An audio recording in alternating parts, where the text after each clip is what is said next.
Very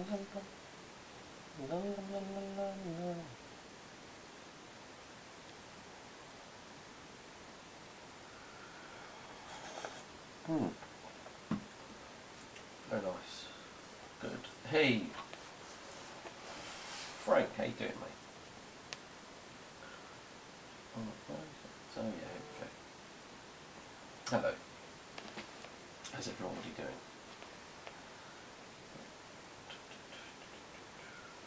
I just figured we might do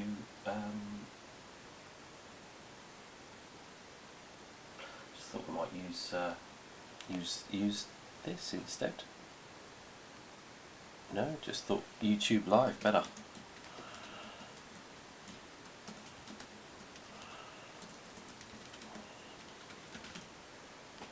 One place for everything. Just yeah, just easy. Yeah, that's what I was thinking anyway. Don't know, we'll try it out, innit?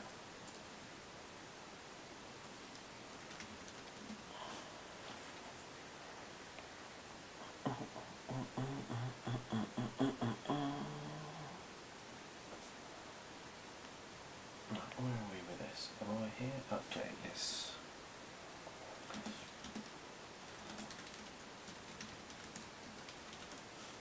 Just, I think this might be better. We will try it, right? And just see how we get on.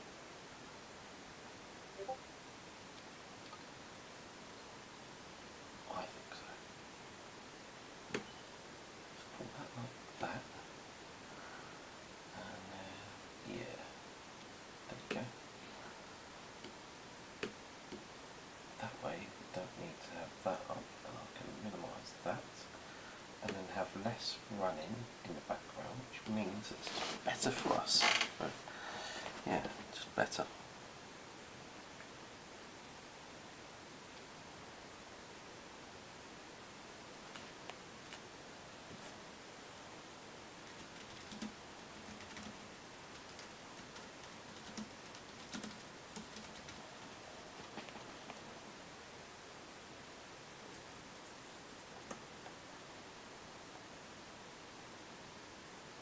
Can you not hear? Can you hear now? Just testing the set. Oh yeah, let's have a look. Yeah, sorry, I didn't have my speaker on.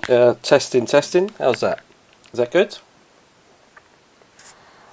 that all right? It's better. Yeah.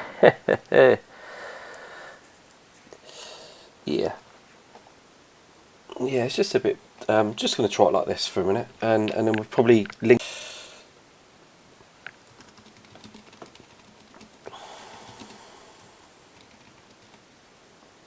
Start a Zoom call in about 5 minutes or so. Once everyone is here, yeah, I think that's a good idea.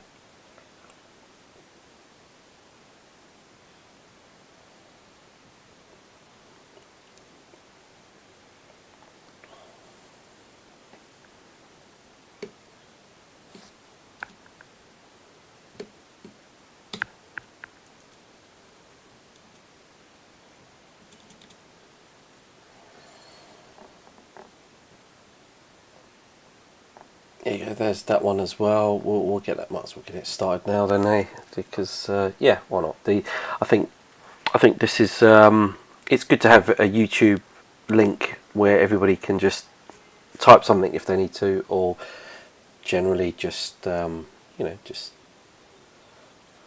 get on and do what they want to do without having to worry about it. Like being sat at a computer, for example. But we will, let's just copy text there, get that over there, do that one as well, and do that, there you go, and let's kickstart that one with the, there we go, let's get this on share screen. It uses a lot of bandwidth, it uses a lot of juice, and it just seems to, I don't know, it just seems to be a bit of a pain.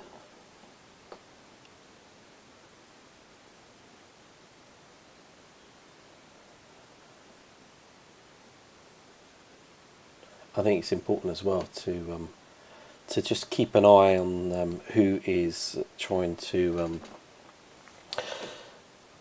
send annotations and draw silly things like they did yesterday, which I thought was quite funny. And I didn't think it was somebody. Initially, I thought it might have been someone just messing about, and then I realised that it might be someone I know. It was someone it was someone I know being silly. But they didn't mean to draw it so that everybody could see it.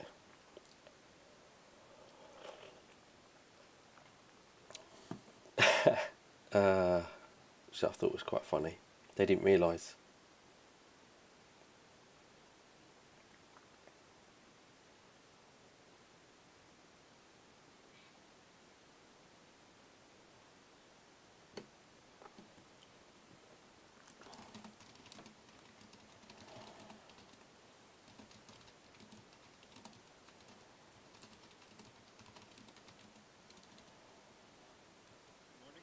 Hello.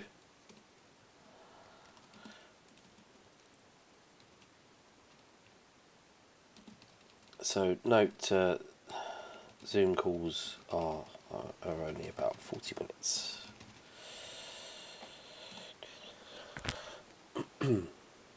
Yeah. Anyway, there you go. Oh, let's put this out to everybody so that they have it. Because otherwise, people don't see, do they? All right. Anyone want to look at anything? Anything you want to look at? Anything at all?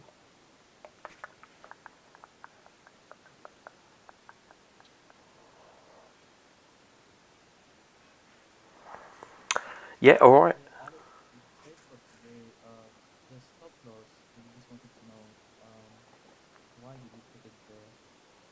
It's just previous structure. Wasn't looking for a reversal, and if it wants to reverse, then so be it. It's a euro dollar, and I mean it was up about 15 or so pips, wasn't it? And that's why I don't really trade the euro dollar. It's just such a dead mover. It made a move and it's just gone back to sleep. We're on GU now, actually. GU, please. GU. GBP. USD, please. Okay.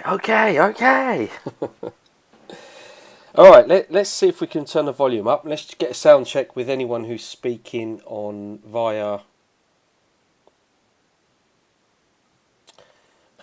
Zoom. Do you want to just test it? Someone say something via Zoom. Say hello, and let's just see if we can.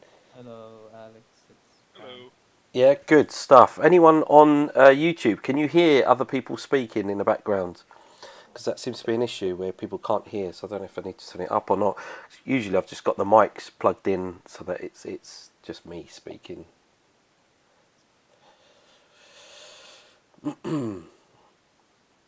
Hopefully they will have heard, or you would have heard.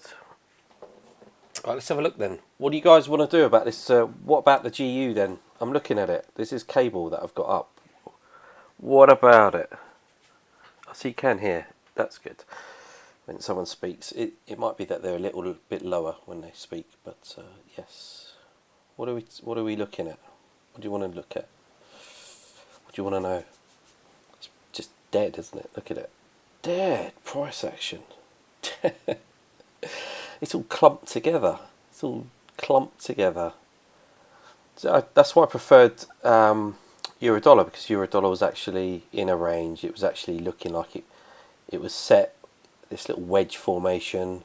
This is a daily chart. You know, when you zoom right in.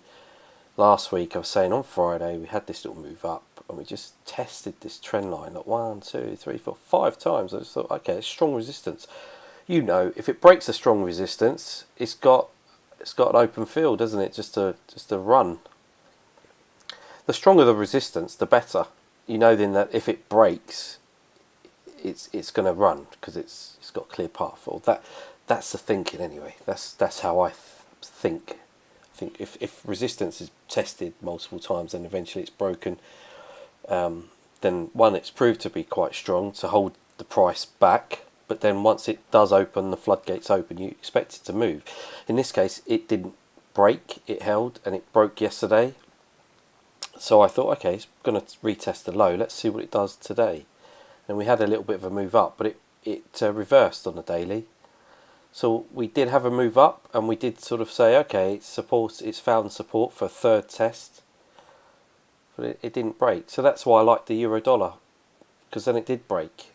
So I think, okay, let's see if we can get a move down. So my bias is short, really. And in terms of a stop loss, well, that I'm just accounting for this move up, this reversal, which is about 80, 86, 87 or so in the 80s. I put my stop loss here on this last big move down, because you see it on a 4-hour chart, you see it on a 1-hour chart. Strong bearish move. If this is just a shakeout to the downside and then it's all going to reverse and go back up, I just thought, okay, well, you put a stop on it around here, take out this last hourly candle, 4-hour move, whatever. If price goes back up to there, then I don't really want to be in this trade. It's a euro dollar, for crying out loud. I'm not trading gold, am I? So I don't expect it to be going up and down like a nutter. I'm just not looking for that. I'm just looking for a nice settled move to the downside. And the fact that it pushed down, it's going to do one of two things, isn't it? It's going to continue going down with the trend, which is fine. I'm happy with that. But then obviously account for a reversal. If it decides that it was a move down just to suck in some sellers, liquidity grab, and it's ready to start making a long move, then at the same time I'm thinking to myself, okay, do I really want to be in that if it does that? So about 70 area. So I said just above 70, give or take, somewhere like that. It's just going with price action on not using those higher time frames to look at the price action and to appreciate what it could do.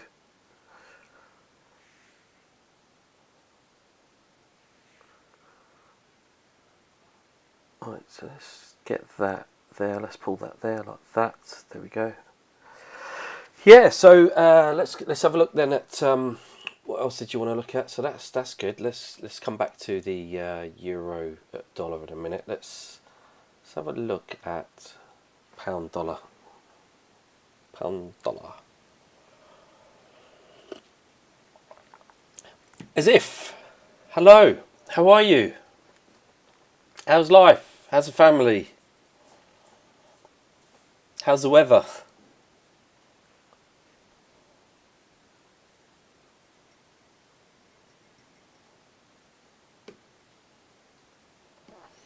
Can you hear me? Can you guys hear me? Yeah, you can hear me, can't you?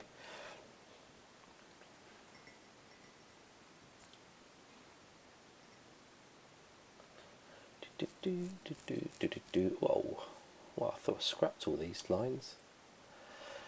Yeah, someone's been over analysing pound dollar. Jeez.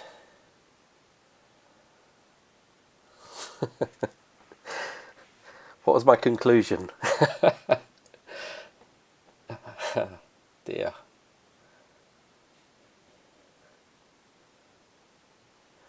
My conclusion was stop over-analysing.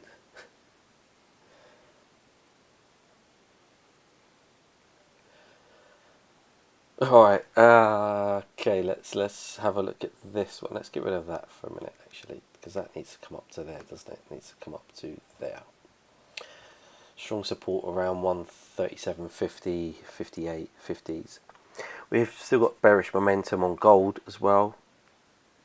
Since yesterday's pump, it's just going back down. I think you might find that silver might be doing the same then. There's a gap to be filled with silver.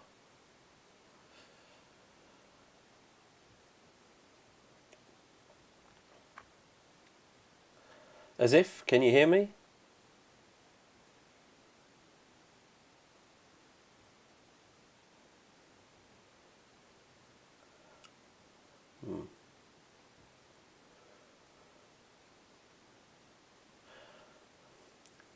The people in the Zoom call, can you hear me okay? Just those in the Zoom. Sound alright?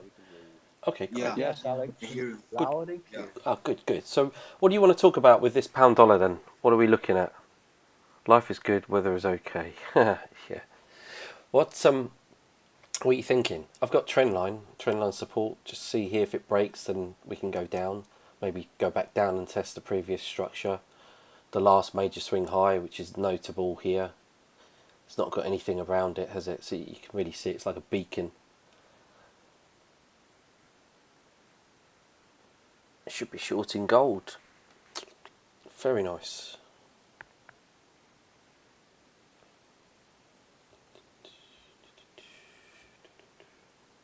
What do you think about pound dollar? What would you like to see it do? Okay, 70 pips, 80 pips so far, dropping nicely. Gold.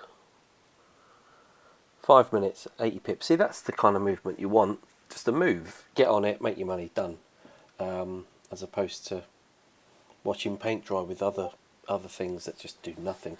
But at the same time, if you are just happy to put a trade on and then just leave it and walk away, then that's okay. Some things require managing. Like if you're trading gold, you need to sort of be there looking at it. If you're trading something like euro dollar, perhaps not so. Let's have a look at silver very quickly. Yeah, so those of you that just asked me about, is that your only confluence on pound dollar? Looking at price action where it might possibly move next. Okay, what do you think it might do? Like, what are you thinking? What would you like it to do? Because right now it's just consolidating.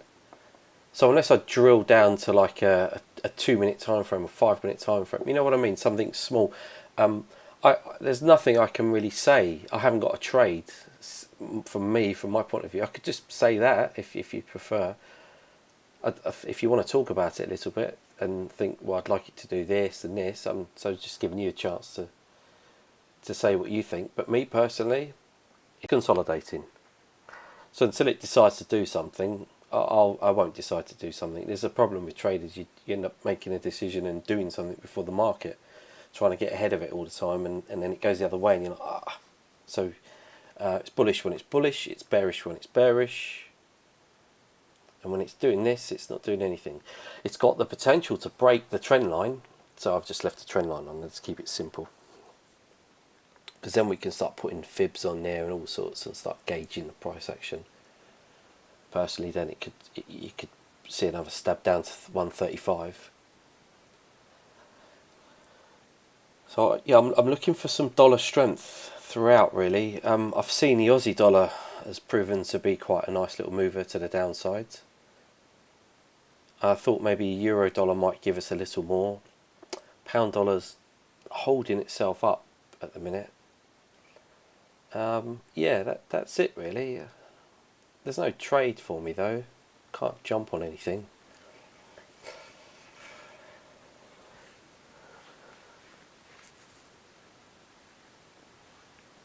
Christian, whenever there is a divergence on the awesome indicator, do we take the trade right away?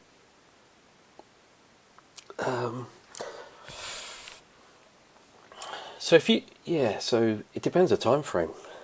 If it's a daily, then you can't necessarily do it, can you? If you were just trading off the daily, you'd have to wait for the whole day to close before you could. If it was a 1 minute chart, then you probably would do it a minute later. If it was a 4 hour chart, wait for the 4 hours to confirm close. You know, it just depends. It depends. Obviously, with any of these, I wouldn't trade on smaller time frames. I would apply these. The lowest time frame I've told you with the strategies is the lowest time frame is the 1 hour. So from an intraday point of view, the 1 hour is fine. You know, you can wait an hour or so, see what happens. Maybe imagine that this pound dollar was we've got a divergence on it, and imagine this was a 1 hour time frame, and these candles are just 1 hour. So 1, 2, 3, 4, 5, 6, 7, 8, 9 hours worth of consolidation.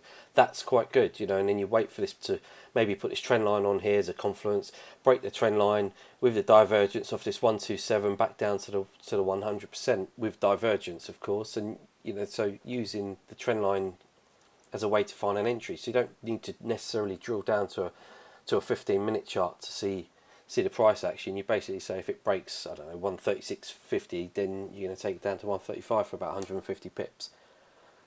In terms of time and timing, that's the job of you as a trader or as a risk manager, if you like. I've tried to go so far as to highlight trading as being more of the job, your role, your job description, your job role should be more compared with one of being a risk risk manager. That's what I've titled you as.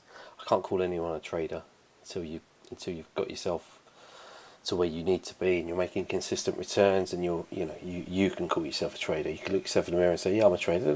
Then I will knight you, Sir Trader. But until such time, I'd say think of yourself as a risk manager. Get that sorted, because there seems to be massive issues. If you took some time just to watch that FTMO challenge video, for example, I broke it down into 3 elements, 3 stages, very important. The way that you look at these challenges, because I keep getting people come in and say, oh, I've passed this challenge, and it's like, yeah, okay, and then they're stuck. It's like, what's the next stage? Because they haven't formulated a plan.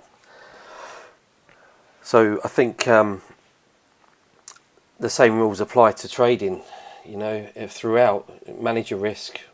What does that mean? People will say that to you, and people say the same things to you over and over. Manage your risk, and then you just kind of like, yeah, okay.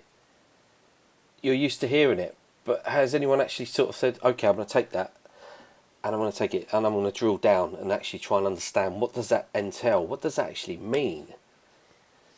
And then I'm going to take it another step further. I'm going to create a trade plan, and what does that look like? Okay, so to give you an idea. How much are you risking per trade? 1%, 2% is too much. 0.5%, yeah, that's better. 0.25%, even better. Better still. That's really low. Well, not really. If you've got 100 grand or 200 grand or 300 grand, you're risking 0.25%. You can go to bed at night and sleep comfortably, knowing that your risk is tiny. And what's the worst that can happen? You know what I mean? On 300k, that's about $750, isn't it? Risk, which is substantial. 0.25%. You work out 250 on each 100k that you've got. If you want to risk more, then so be it. But I wouldn't call you a risk manager unless you're maybe like going and being aggressive. So I think just certain things that you need to know and apply to your trading throughout. You guys are looking at pound dollar. That's dead. It's not doing anything. Put some alerts on it and let it move. The one you should be looking at, or it should be the one that we should have looked at and maybe put a trade on just to make some quick money, was gold. Anyone trade gold today? Make any money? Lose any money? Does anyone trade gold?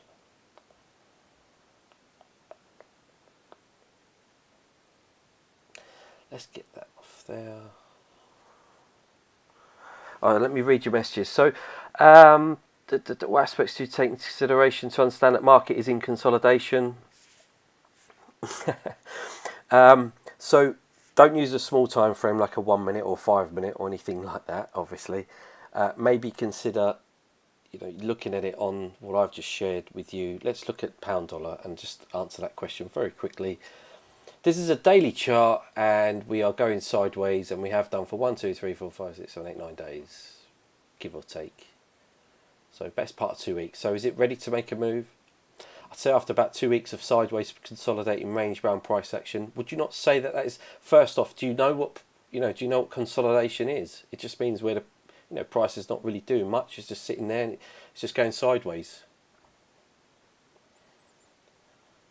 If you're clear on that, then if you're clear on that, then you'd probably answer your own question and say, okay, I get it, I understand. But if you're still not clear, let's zoom in quickly, very, very quickly. Look, consolidation, 1, 2, 3, 4, 9 days. This is sideways here. This is daily chart, daily time frame. So these are daily candles. This is what happened in a day. It went up. What did it do the next day? So it went up a bit today. It went down a bit tomorrow. It didn't do much that day. It's like this little piggy went to market. This little piggy stayed home. This little piggy, it's not doing anything. It's just just nonsense. There's nothing there. It's consolidating. But of course, you guys all trade. The reason you don't get it is because you're trading off a 5-minute chart and a 15-minute chart, and you might put a 3-minute chart on there, and then you might check out the hour chart every now and then. But otherwise, you're so engrossed and zoned into your charts, trying to trade off a 15-minute chart, think you're going to make your money doing that. And it's like, okay, you might be able to if you're skillful as a trader, but that feels like it's a lot of work. So maybe you don't see the consolidation.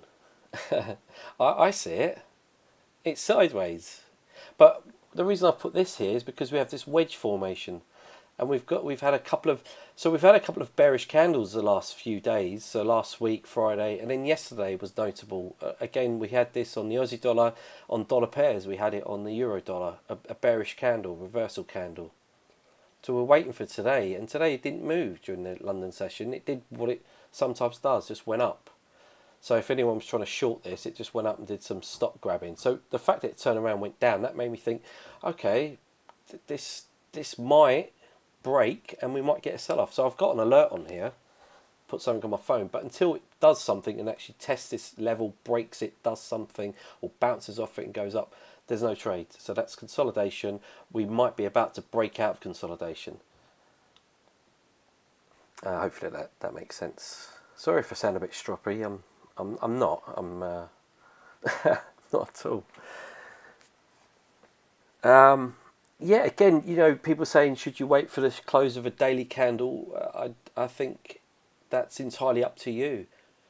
If you don't trade off a daily candle, if you're not a swing trader, or your trading plan doesn't say to you that you should wait for the close of each day and then you come in at night time and you do your analysis,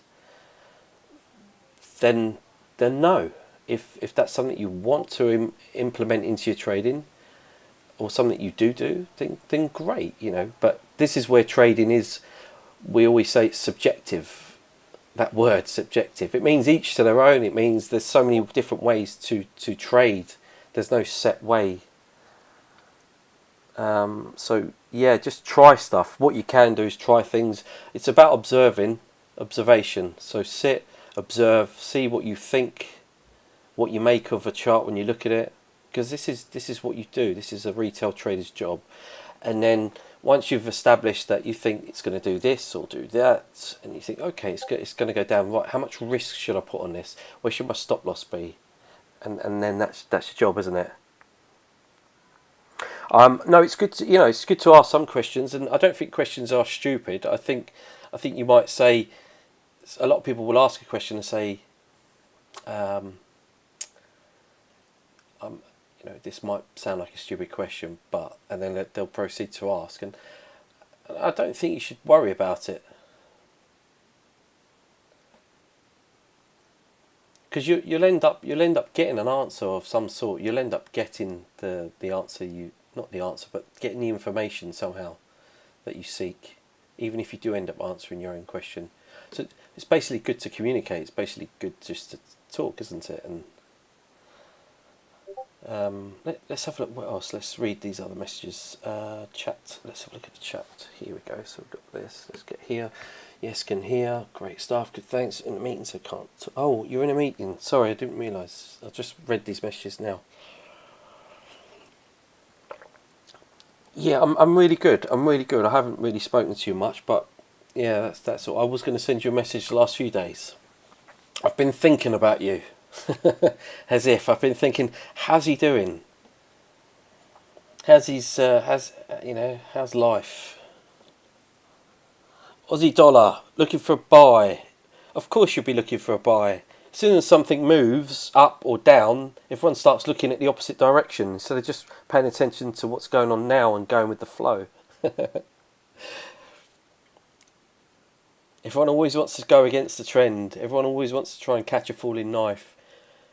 And then when they call the bottom to precision entry and it goes in their favour, they'll end up cashing out too early anyway, snatching profit after all that work. Or if it does go in their favour, they'll be massaging their ego, thinking that they're superhuman and that they can do this every time. And they get it right once and lose it 9 times later, or 9 more occasions. I have a strategy. It's called a divergent strategy that is designed to address that problem. It's like medicine. We have a cure for everyone who tries to sell when it's in a rally, and everyone who tries to take a long when it's in a downtrend. Can you break down Aussie dollar, please? Was looking at a buy. Oh, another one's looking at a buy. Excellent. Right, let's have a look, shall we? Okay,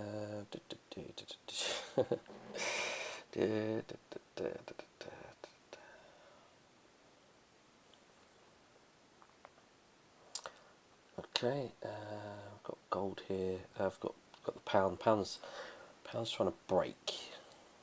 Let's have a look at pound very quickly. I've got an alert come off on my phone. 60. It likes a 50 number. It might tap out at 50 and then bounce. Keep one eye on this pound dollar, like you say. It's been consolidating for the last few weeks, and it's at a bit of support here. Previous structure. Let's drill down to like a 1 hour time frame on that, and just keep that up for reference. Otherwise, you can see it's range bound, and it's done a nice little move, and it is trying to break. Here we go. Look, it's trying to break. So I'll get back to the other. Oh wow, nice move. 10 pips, just bang down. Good. Everything's bearish today. Everything's in a bit of a decline, which is nice. Just seeing pound yen, pound dollar just spike down. Break down Aussie dollar. Yeah, we'll do that in a second. Let me check out your other questions. Gold. We'll do gold as well. Gold, and we'll do the Aussie. Okay, so that's at the trend line. So yeah, someone asked me, is this all I have on my chart? I'm like, well, yeah, I think that's all we need, right? I don't know what else you want me to put on there. We could put a couple of bells and whistles and some fancy designs. Someone could come in and draw a picture like they did yesterday. somebody took over and drew a gentleman's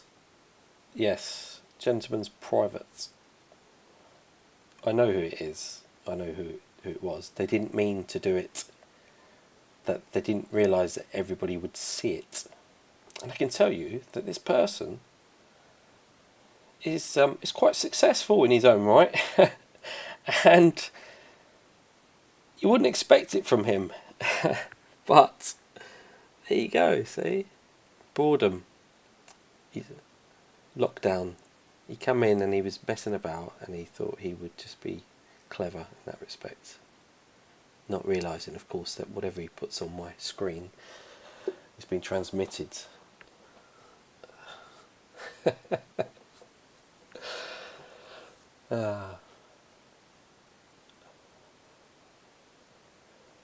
You'd think it was a bit out of character for someone like that as well. He's a trader. He's a grown-up. Dear, takes all sorts. Right, anyway, Aussie dollar. He was just promoting his erectile dysfunction. Just like he's trading.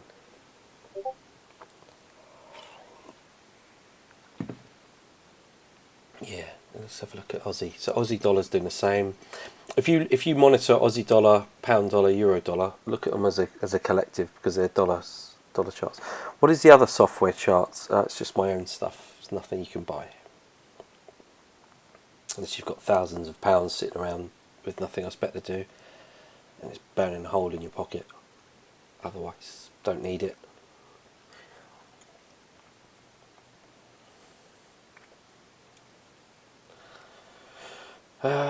So we broke the structure. We came up again. Price action's a bit poor, isn't it? It's not very good. There's no clean, obvious moves.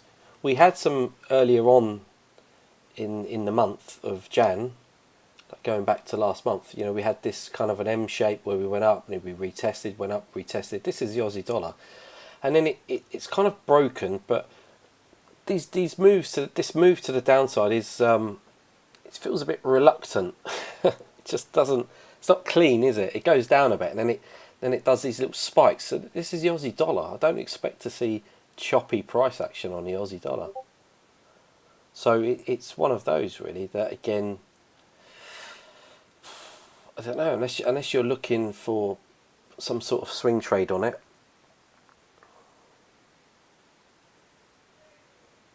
Oh yeah, free via because I'm not a coach. I'm not a teacher. I'm not a mentor. Nor do I want to be. And And there's a lot of stuff out there, isn't there? A lot of insta scammers, a lot of marketers, and they make a lot of money from selling their courses, from promoting various other bits and pieces. You've got people even promoting their own merchandise, like baseball caps, and each to their own, and some square thing that looks like some sort of a calculator as well. I've seen stuff like that, which supposedly helps you trade better, and just I don't know, just a lot of gimmicky stuff, isn't there? Really, not quick scalp. Yeah, you love that, don't you? Always bullish in January. Okay. Yeah, yeah. So yeah, I think we will give it a year, and then we can finish. So I've been doing it for a very very long time now. I've been trading for a long time. I've done it all. Worked here, there, everywhere. Travelled, worked abroad. It's been really good, fruitful, very lucky. Had some good experiences, amazing experiences. I'm done. I'm done with the industry. I'm done with it really. But I thought I'd come and have a look and see if we could do something on address the retail trading element, because there's just a lot of shadiness that goes on here. It's just very your pawns, your pawns in a much bigger industry, in a much bigger game. So the odds are stacked firmly against you. And being part of these groups and trying to offer some assistance and clarity and all the rest of it is the best thing that I can do. And it's just paying it forward. It's just giving something back. And that's enough, There's nothing else I can really do beyond that. Can't change the industry, but I can make you aware of how it works. Take a little look, draw back the curtains, take a look behind the scenes, understand what this is all about, what trading really is about. And so I said the best way to describe your job role would be to consider yourself as a risk manager and forget the rest. You're not a trader. You're an investor if you buy some crypto and hold it for the next 5 years, for example. Buy any stocks, shares, etc. Otherwise, you're a risk manager when it comes to trading, like forex trading, or trading gold or whatever. So manage your risk and keep it small. 0.5%, 1/4%. So once we've done this for a year or so, then we're done. We're done. We're finished. So we can put our feet up. Not to say I'm not going to trade anymore, but it just means I don't have to necessarily share what I'm doing with anybody, which is cool. So we thought we would do it for a little while. Pound yen's going to 30, 143.30, because it likes that 30. That's just dropped off from about the 50s, so that's still got a little bit of scope. Again, these moves, they're very small moves. They're like 10, 15, 20 pips maybe, in the hope that that's your T1, but in the hope that it develops into something a bit more pronounced in terms of a bigger move. T2 giving you something like 100 pips or so, a nice sell-off. I'd like to see some of that. It's all looking like it wants to go down. It's all moved down a little bit, but it's all clumped together. I think you say analyse maybe Aussie dollar or analyse pound dollar, and to be fair, they all look the same. They're all pretty much doing the same, wouldn't you agree? There's not really anything that's standing out for us. We've had some nice movement just now on gold. That was a decent move. That turned into about 100 plus pip move. That was nice. So if you catch something like this, take your money, stand aside and wait for the next setup. Don't try and overtrade these moves at the moment, because they're putting in moves and then they're stopping. And then if you try and overtrade it, you just end up giving the money back. You just don't know when to stop. You're hammering it. I keep saying to people, what's the rush? Have you somewhere else to be that you have to I have to make my money right now because I've got to be going. Got to be getting off in 10 minutes. It's like you're trading like that, like you're in a rush.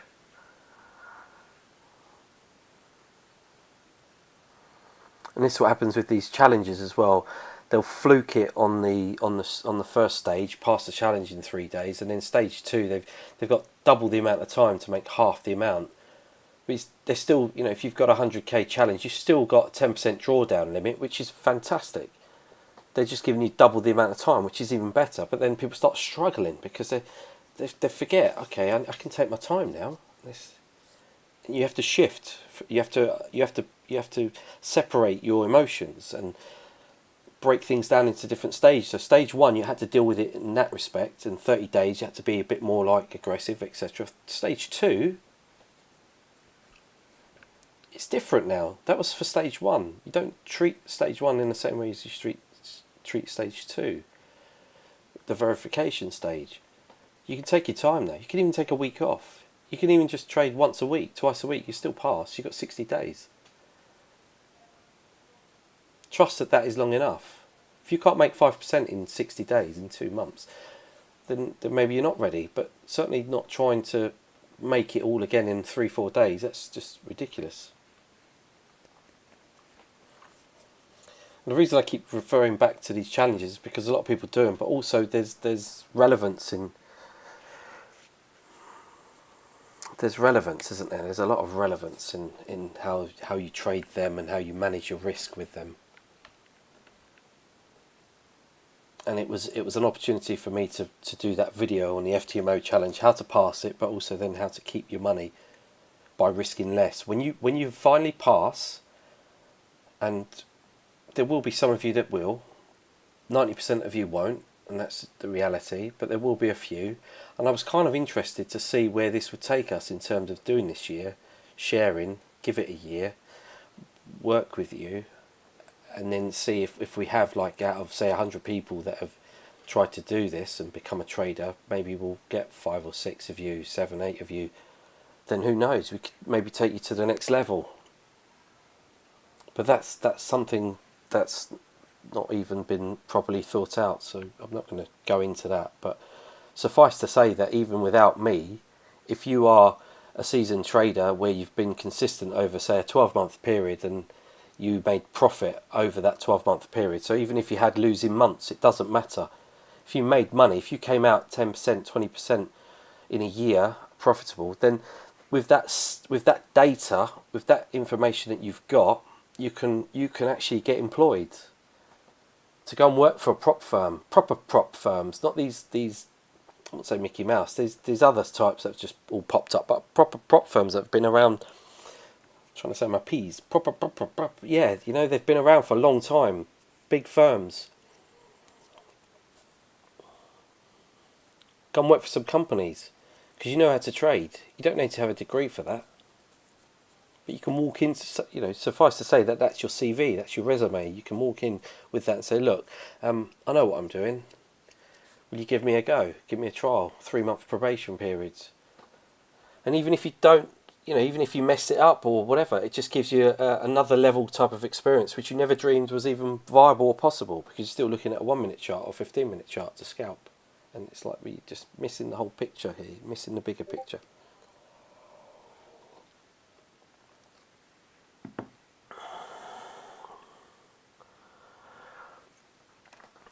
So let me see, let me read. So do you trade crypto, and what's your thought on that? So crypto, I invest in crypto. I've got altcoins, invested in altcoins, and just leave them. Danny Reynolds, stumbled across your channel a few days ago. Really great insights. Love the trading plan videos.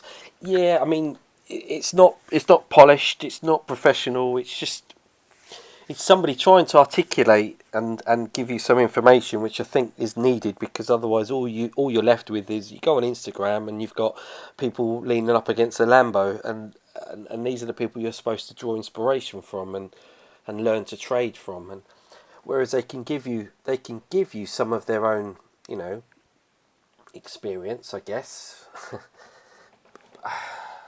But I just think there's more to it than that, and I just think you might benefit if you had a little bit more, just a little bit more.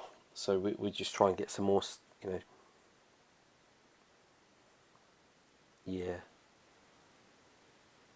Yeah, that's good.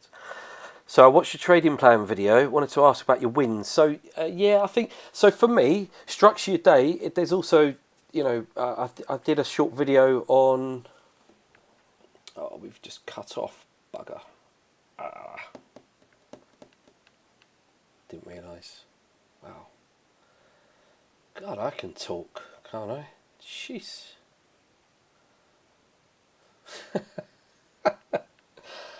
Didn't realise. Have I spoken for 40 minutes already? Damn. Bear with me for 2 seconds. Let me just get this on and... Right, here we go. I just need to get that on there.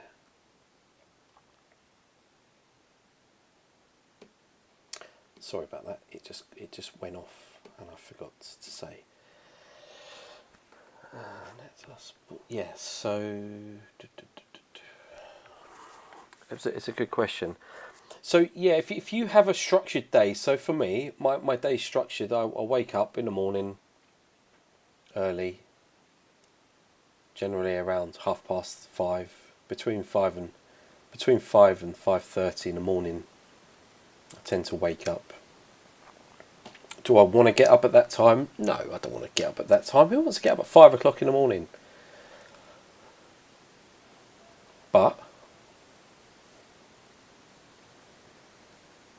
I find that once I am awake and once I am up, it's nice, it's peaceful. We can focus on what we need to do. I have a routine, drink some water, drink a pint of water. You know, get my brain into gear, take my time. There's no coffee involved because that interrupts your own chemicals in your body producing what it needs to get going. You don't need supplements.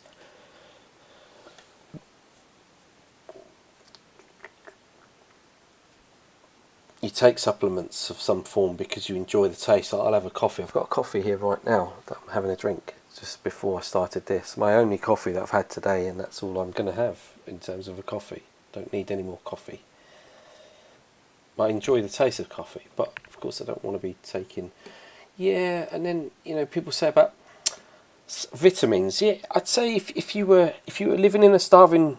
You know, if you're living in a country where you're not getting your vitamins and you're not getting enough sunshine, then maybe take some supplements. But just taking supplements for the sake of taking supplements, I don't.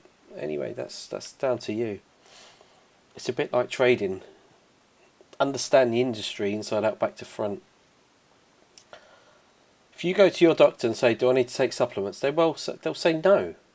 They're not a witch doctor. They won't, you know, so they won't say, "Yeah, you need to take supplements." If you're deficient, like you're anemic, so you're iron deficient, then yeah, you'll be able, you know, take a small iron tablet where it has vitamin C with it, which the vitamin C helps the iron absorb into your body. So, like if you eat a steak, for example, and it's got iron in it, they say have a glass of orange juice with it because it helps with the iron uptake. Helps your body absorb. So it's just understanding. Don't just do it because it seems like the right thing to do. At least, you know, Google it. It's all there. Get an idea, do some research, understand why, what you need to do, and all the rest of it. If you eat 3 meals a day, breakfast, lunch, dinner, you should have enough. You should be getting enough. If it's a balanced diet, that's what they mean by balanced diet, then you should be fine. So yeah, I make sure I have a balanced diet. So I'll get up early, I will do what I need to do, trade the London session, make my money in the London session, and then finish for the day. That answers your question. It might be 0.5%, it might be 1%, it might, you know, there might be a good bread and butter day where you make 2% or something, 3%. In that case, may even be done for the week if it was a Wednesday. So you think there's 5 days in a week, so 5 days in a week, 5 chances to make money. Okay, so 5 chances, you have 5 chances, 5 attempts to make some money. So don't use all your bullets on the first day, in the first hour, in the first 10 minutes, in the first minute. Again, what's the rush? If you've got somewhere else to be, you're taking the whole week off, well, that's fine. And to put it into context as well, that there's the markets, they trend 20%. So for me, right now, we're looking at Aussie dollar, pound dollar, euro dollar. They're not trending. They're not doing anything. Still kind of consolidating. They've yet to make a move. It's Tuesday. Will they make a move during the US session? They might do.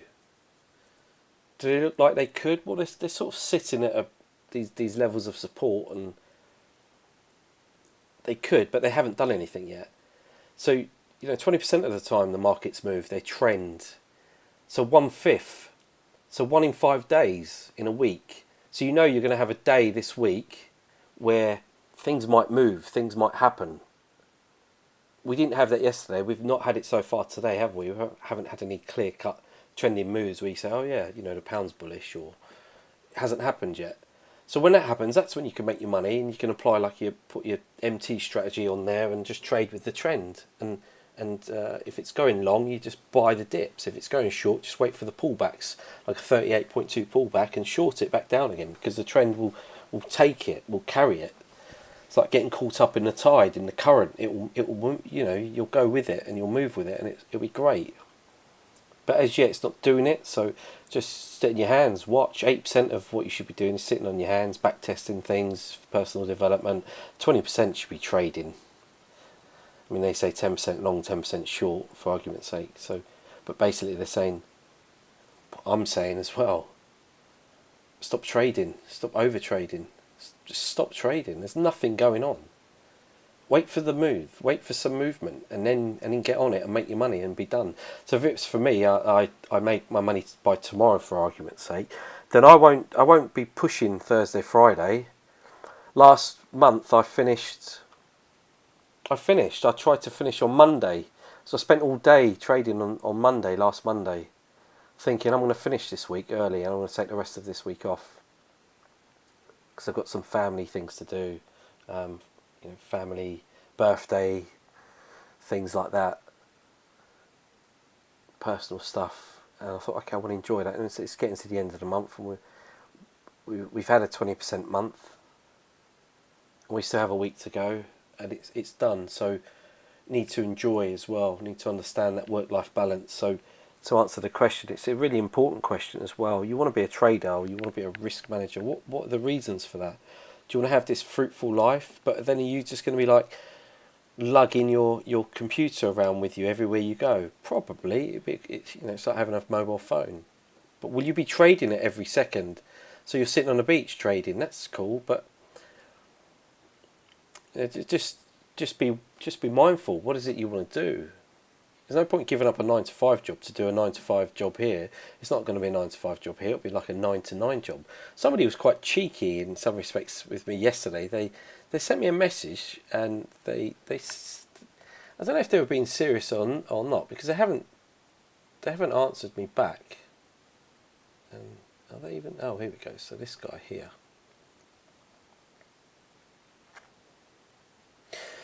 Hope you're doing great. What's up, Alex? I love the job you're doing on the channel on your Telegram. He goes, I've got a question. Maybe seem a little bit weird. He's always attracted to lower time frames. He finds it easier to keep strict schedule. Okay, but he says there are some disadvantages. He didn't go into what they were. He said, I wondered how you, a veteran with 20 years under the belt, I haven't done it that long, thankfully, manages to trade the higher time frames. Are you in front of your screen all day, or are you like in standby just in case the setup might unfold? Do you take a look at your charts at regular intervals? Do you trade where when you're stuck in traffic? He goes, I know the last one's a bit weird. He goes, but I saw people doing that. He goes, what I see, you probably trade both sessions. You're in front of your screen all day. Just wondered, I might be wrong, but. And then, like, how's a trader with your level of success manage to do it? Okay. Yeah, so yeah, right. Yeah, just make my money in the London session. If I don't, wait for the US session. If I lose my money in the London session, come back for the US session, see if I can make it back. If I have a good day, maybe call it a week.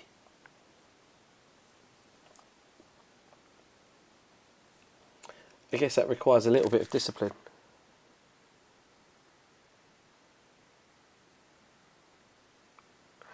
I have a 9-to-5 but wanted to trade during the London session. I can wake up earlier but wouldn't be able to trade at work. Fair enough. Has anything helped you? Well, do you know what I did? Is there anything that helped you whilst at work? Do you know what I did for a job before this?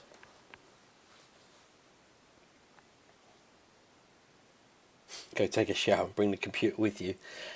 That's the funniest thing you've said all week.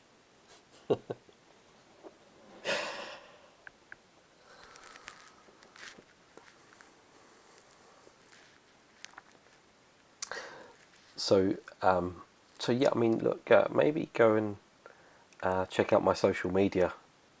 My website's a good place to start. I think it's https://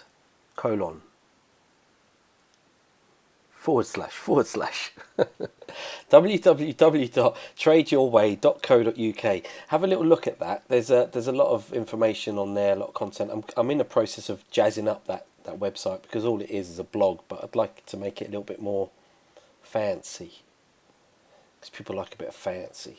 So I thought I might put some bells and whistles on it as well. But that does give you a breakdown of what I've done with my life and career. Because you're asking me, is there anything that helped you whilst at work, Harman? You're asking me, and I've only ever done this work really. So when I was at work, I was trading, and if it wasn't at home to trading, it was trading in an office for a company. Industrial trader, institutional trader. No, I wouldn't. There was no need for that. I wouldn't. No, conflict of interest. You can't trade for yourself. They might say that you're trying to do some insider trading. I mean, yeah, you could do all sorts. You could get someone else, put it in their name. I mean, do you really want to do any of that though? And so yeah, I mean, if you're making if you've got a decent wage and you're so busy working and you're managing a small team as well, and you want to make sure that your traders have got what they need. They buy here, they sell here. That's it, done. They don't use anything else. There's no bells and whistles really.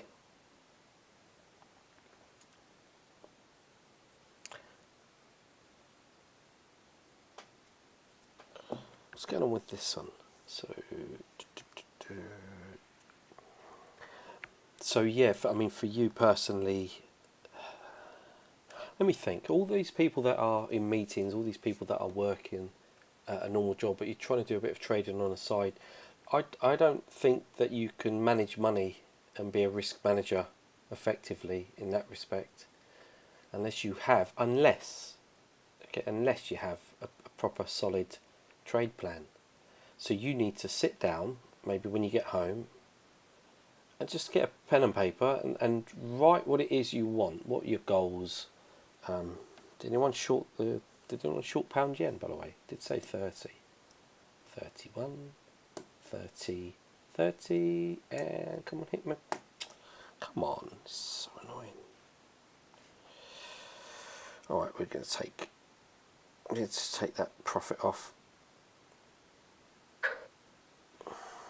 Pound yen short to 30.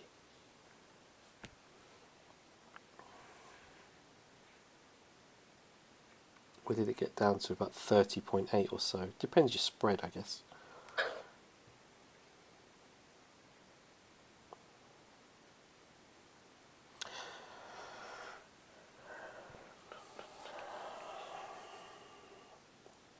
It was a scalp. It's like 10 pips. Just that move, completely N-shaped, previous structure. That's it. Yeah, good. Yeah, I think you need to write it down what you want to do, and one of the things you need to do as well is say, I'm going to set aside some time to trade, scan the markets. Just scanning of your markets shouldn't take you very long. You know, if you're drawn towards a handful of currency pairs or gold or something that you like to trade, and it's something that you like, you might have one, two, three things that are classed as your favourite things that you like to look at every day and trade. So maybe focus on that. Less is more. Focus on 2 or 3 pairs.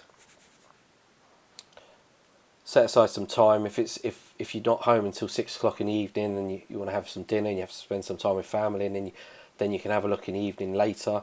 Maybe say, right, from 8 o'clock to 9 o'clock approximately, for example, you want to scan the markets, because the US markets close at 9 o'clock London time,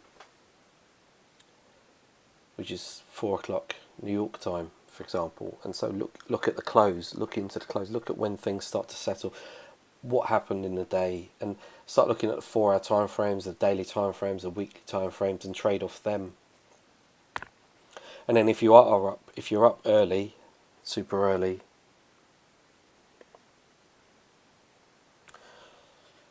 use that time between maybe 6 and 6:30 is a good time, or 5:30 and 6. It is down to you, isn't it? Do you want to get up at 5:30 to look at the markets between 5:30 and 6, for example? Is that something that you could add into your daily routine before you go off to work? Yeah, it's there's no right or wrong answer. It is about you saying, okay, I've got this is my day. Where can I fit the trading into it?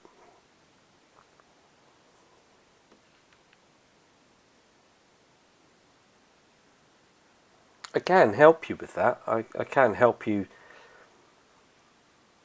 Yeah, I can help you with it. It's not hard. It's about knowing your routine, knowing what time you have for yourself. Are there any days that you work from home? Could you maybe even put in a day to work from home, because everyone's doing it these days, aren't they?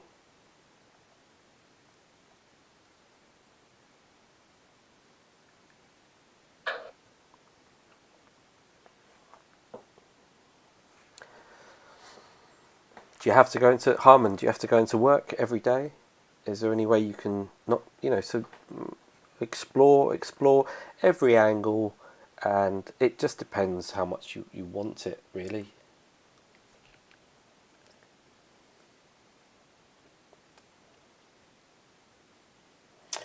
Anyone want to look at anything else? Anyone in any trades today? Done any trading? Looked at any trading? You said gold as well, yeah? So gold. Let's have a look at gold.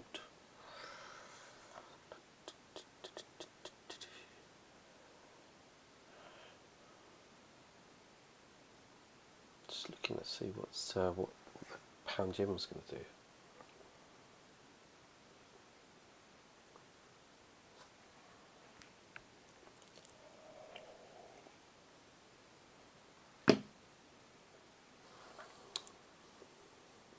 Pound is loitering at that 50.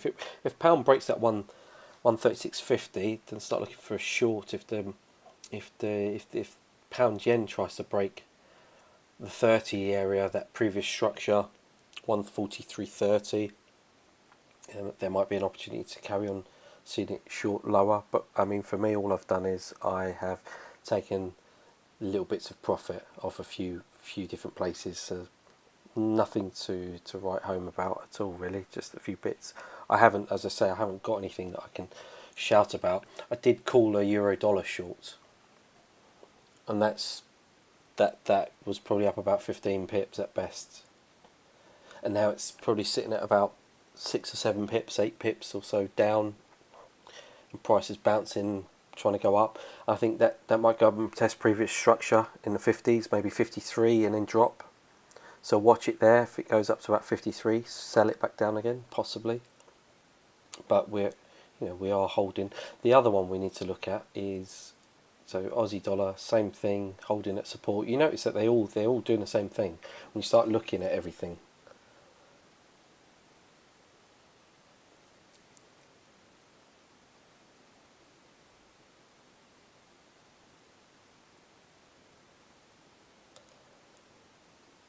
Let's Dixie. Have we got a Dixie on here? Can't remember if TradingView has the dollar index. Yeah, that's okay. Here it is. Let's have a look at the dollar index. I'll structure a plan and maybe give you a quick message if that's okay. Yeah. So get me on Telegram, and Telegram is at ALX_TYW.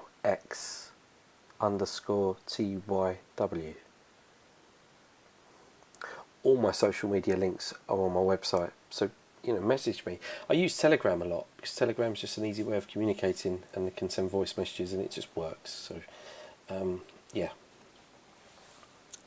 And that way, if you have any questions, anyone have any questions, then you just so just send me a message. Just say, look, I need help with this, or what do you think to this? Share some charts if you want. It's good.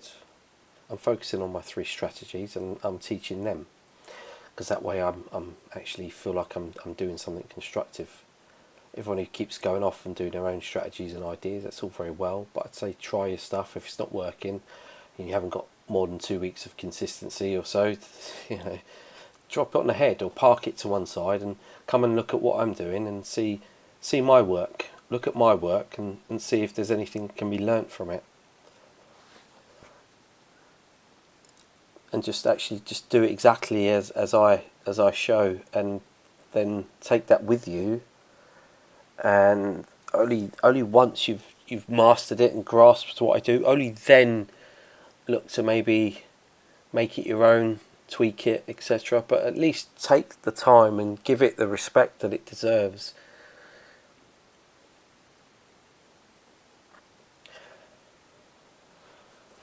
I wouldn't, if someone's teaching me, I said this the other day as well, my mentors, my people that have been in this business for years and years, when I was only maybe 3 or 4 years into the business, if they showed me something, I would snap it up and say thanks. I wouldn't question it. I wouldn't just dismiss it. I wouldn't be disrespectful to them and start looking at my own stuff, thinking that I know best. Sometimes we don't even realise we're doing it.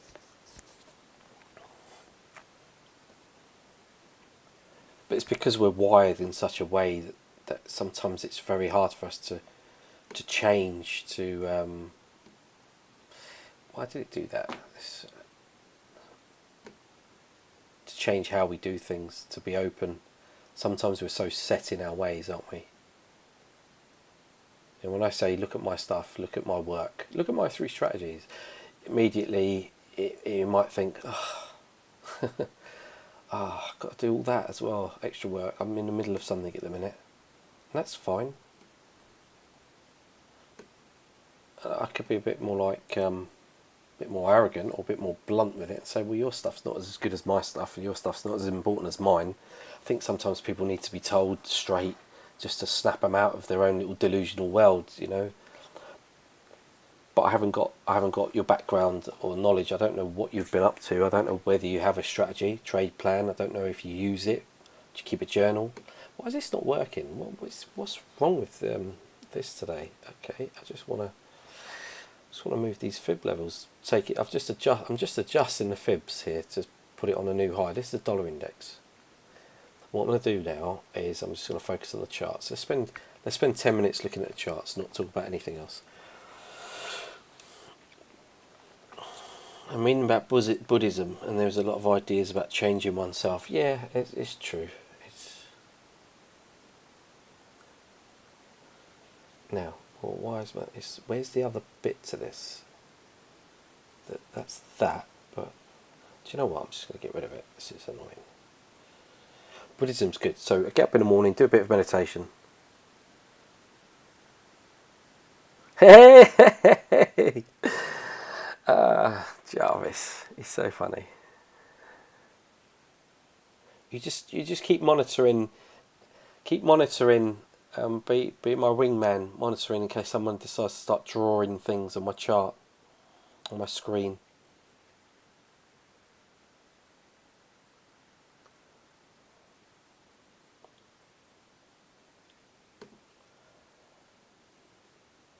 So yeah, the reason I say about the strategies that I'm working on is because that's it. That's keeping things simple. So I'll share that and I'll share them, and we've got some stats as well. We've taken a sample of the stats.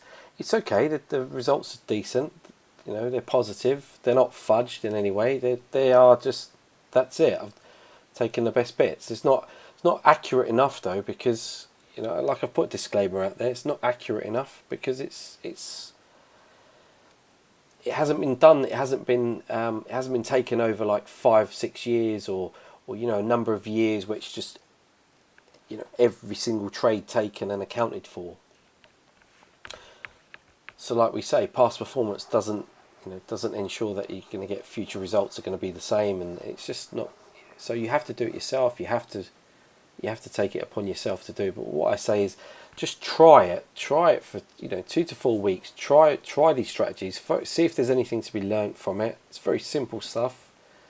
And then, if it's not for you, drop it out, or continue doing your stuff. But the reason I'm saying about your stuff is, if it's not working, then come and have a look at this. This stuff does work. It's not the strategy that is the issue. It's not any of this that's the real issue. It's you. You are your own worst enemy. It's the psychology. It's what gets in your head up here. That's what it is. That's always going to be the same. That's something you have to kind of conquer.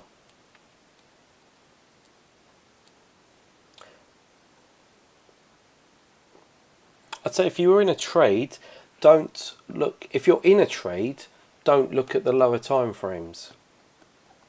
The lowest I've gone down to today is the euro dollar. Is the euro dollar? The lowest I've gone down to today is a 15 minutes. I was looking at something else. Can you look at dollar yen? I see a potential daily 764 and some 1 hour divergence. Alright, yeah, that sounds interesting.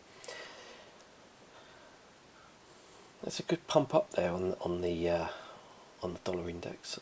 It's a 4 hour chart. Let's have a look at that in a sec.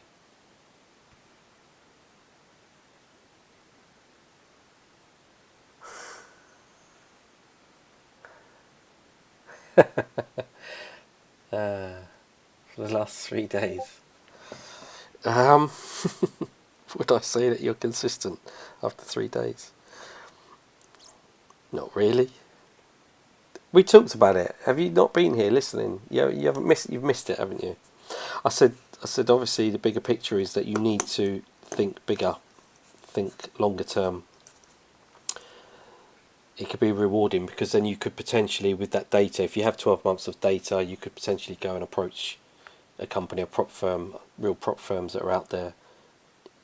They might give you a 3-month trial. Might give you a pot of cash, maybe start with $10,000, £10,000, maybe give you more, 30, 40, 50, add to it if you're showing consistency. So if over a year you made 10% or 20% on an account, and you had like a decent lump sum of money in there, then yeah, that's what we were saying about consistency. It's about opening up possibilities that you never even thought were possible or open to you. I think these prop firms that have popped up, like FTMO, are a very good idea, a very good way of gaining access to a lump sum. Yeah, it's brilliant, really, really good. But they have strange parameters, very strange. They want you to rush, and trading is not about rushing. But they want you to rush in the first 30 days, which is a bit weird.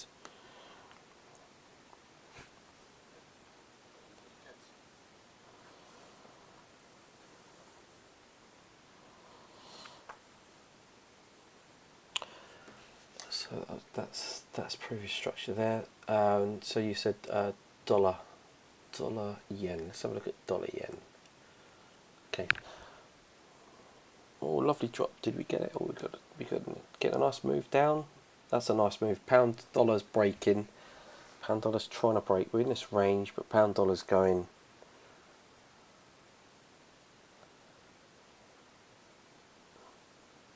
Let's open this up. And dollar yen is sitting at 105. 764. Let's have a look at dollar yen then.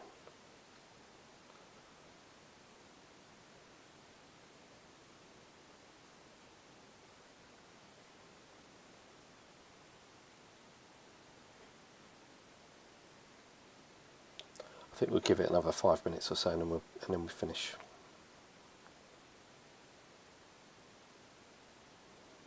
Okay, so this is a 4 hour. You're looking at the breakout of here, maybe this last swing high,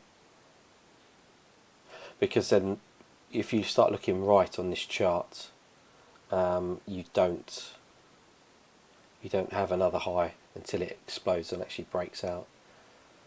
So we've had the first move up, which was from here, which is where 102. So it went down to, it went that low, did it? 102. Alright, so we've got 10 minutes. So let's have a look at some charts. Anyone want to have a look at anything else after this?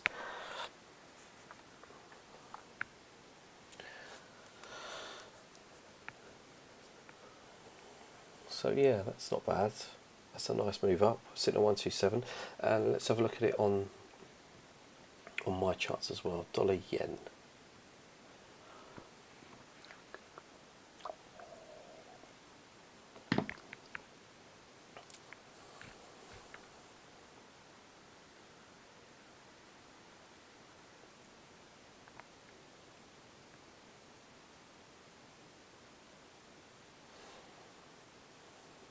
Let's pop this on a weekly and just have a little bit of a scan on the high time frames. Let's do some quick top down analysis. Let's have a look here. So dollar yen.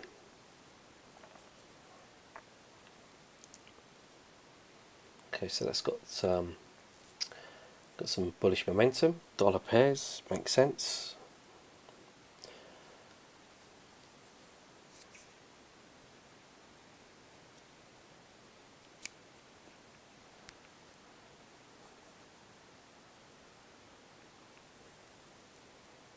It has extended nicely. Round number 105.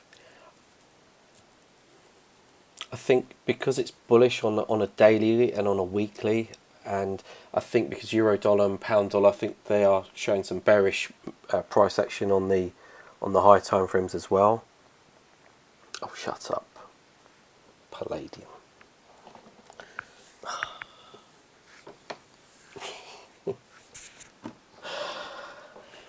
I think I preferred it when we had pictures. Right, let's have a look at this. This is where we're at with this. Okay, so this is good. Right. Okay. Yeah, daily. Is this a daily? Yeah, daily. Need to wait for the. So daily's bullish, all bullish at the moment. Need to allow it to consolidate, finish up here, and then maybe it will run out of steam and reverse, and then maybe go down to 104.40 again. Test that previous structure.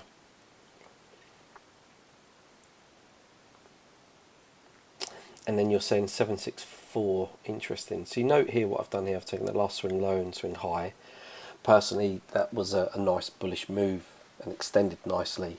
So I'm not looking to short it, not at the second, not yet.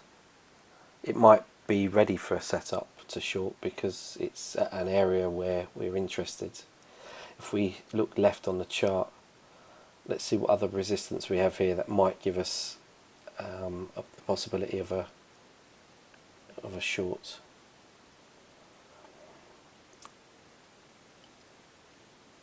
Let's have a look here. So we go look left. Look.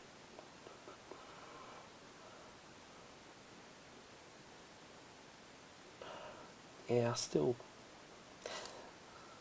It's not the best chart. If anything, I tend to use things like the dollar related pairs like dollar yen as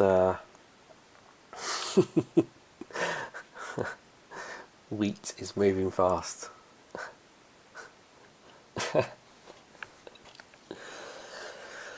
I thought you said you were going to behave yourself. Yeah, 764 based on that last swing high. So I use these dollar pairs as a secondary confluence, if you like. For me personally, I like to trade things like the pound dollar and the pound yen.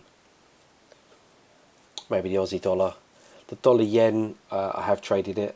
I haven't traded it for a few months. The last time I traded it, I think we caught the move based on the announcement back in November, which was this one where we shorted this back down to the 76.4 of this last pump and dump, which was an impulsive move based on the vaccine announcement. So pump, impulsive and then corrective. So we've made money shorting it down to 103.80 area, which you see it then found support and it held and it pumps up again. So that was November. So that's the last time I traded dollar yen. So yeah, it's fine. If you look at the last swing high, you see it's pulled back, swing high, extended on the swing, extended up nicely, beautiful extension. 764 of the last swing. So you know you're right in spotting that. You've got that. Two elements. If we just have a look at dollar yen in terms of how that price action's looking on a, let's have a look. What have I got here on the daily, for example? Anything there? You've got an EMA on the daily, which is an interesting one. A 200 EMA. It's coming up to tap at around 105.14, so around just over 105, above 105. So we are seeing some resistance. So yeah, could we start seeing? So this moved down on all of these dollar pairs. So seeing dollar strength, it might all just be short-lived, and we might see another correction. Certainly, when we looked at the dollar index, that had extended quite nicely. So that might run out of steam, and that might well just start turning around. So you start seeing a reversal again. So you might see pound strength again come in, Aussie strength come in. Euro strength come in against the dollar. It's quite possible. I think some asked, didn't they, earlier, touched on the fact that they were looking at Aussie dollar for a potential bounce at the support at the previous low for some buys. Again, yeah, it's all there. Looks good for it. I think it's about timing more than anything. If you're trying to get in now and use a 20 pip stop, forget it. That might not work well for you. But if you're waiting and you're waiting for it to actually decide to turn and make the move that you're thinking it will, wait for it to do it and then get on it, and then you can justify putting a small stop loss on it because you're taking it as the move is starting to happen. And you might think, well, when's it going to happen? I was like, well, how long's a piece of string? So just watch, wait, put some alerts on if you can't sit there all day watching. But yeah, I mean, so you analysed it, you've identified potential at this area for it to turn, 105 round number. It's gone up nicely. Yep, it's looking nicely extended on a 4-hour chart and daily chart. So yeah, that's nice. Ties in nicely with the other dollar related pairs as well.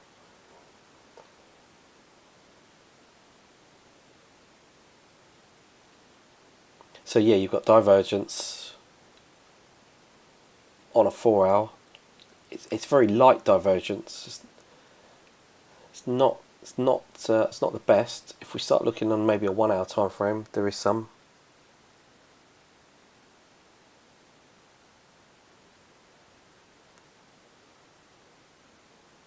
Yeah, so funny. Yeah, such a piss taker. Okay, anyway.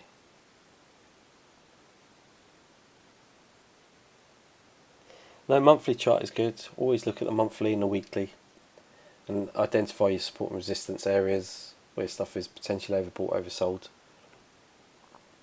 Right, that's me done. I'm going. Hopefully you've found some of it helpful, useful. I'm done. Yeah, so have a good day, everyone. And US markets open in about 2 minutes. So I'm going to go and look at that. And yeah, we'll jump on tomorrow, have a little look, see what's going on. Okay, take care, everyone. Thank you, Alex. Yeah, if you have any questions, just send me a message. Alex. No worries. Thanks, guys. Send me a message on Telegram if you want to ask anything or need any help with anything. Yeah. But yeah, it's, stuff's not really doing much. I'm just waiting for euro dollar to tap out at the bottom here, test this 120 round number. I've got previous structure at 120.11, so 120.20 is my target.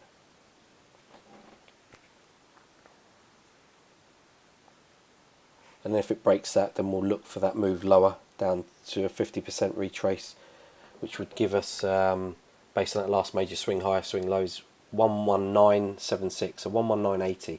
It likes at 80 number.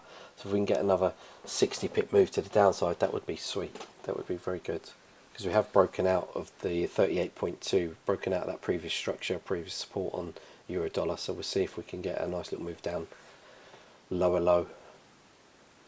So it's just holding at the moment, testing that 50 area where it broke out from about 53. So that's the area 53 to watch.